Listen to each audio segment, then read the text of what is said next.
ஒரே இடத்துல நின்னுக்கிட்டு சுற்றிய நாய்கள். பரிசோதனையில வெளிவந்த அதிர வைக்கிற தகவல். தங்கால கடற்தொழில் துறைமுகத்துல ஐஸ் போதைப் பொருளை உட்கொண்ட நாய்கள் வளமைக்கு மாறா நடந்துகிட்டதா பொதுமக்கள் தெரிவிச்சிருக்காங்க. தெற்கு கடலில மிதந்துகிட்டு இருந்த சட்டவிரோதமா கொண்டு வரப்பட்ட போதைப் பொருட்கள் அடங்கிய 51 போதிகள் வைக்கப்பட்டிருந்திருக்கு.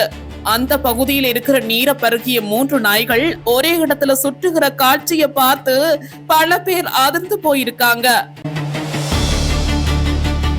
அதுக்கப்புறமா பரிசோதனை செய்ததுல குறித்த நாய்கள் ஐஸ் போதை கலந்த நீரை பருகியதால இப்படி நடந்துகிட்டதுன்னு அதிர்ச்சி தகவல் வெளிவந்திருக்கு.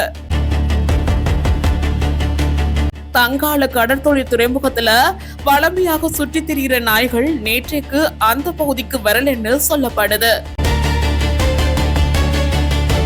தெற்கு கடலில மிதந்த நிலையில சட்டவிரோதமா கொண்டு வரப்பட்ட போதைப் பொருட்கள் அடங்கிய 51 பொதிகளை இலங்கை கடற்படையினர் நேற்றுக்கு முன்தினம் கைப்பற்றி தங்கால கடற்தொழில் துறைமுகத்துல களஞ்சியப்படுத்தப்பட்டதா சொல்லப்படுது.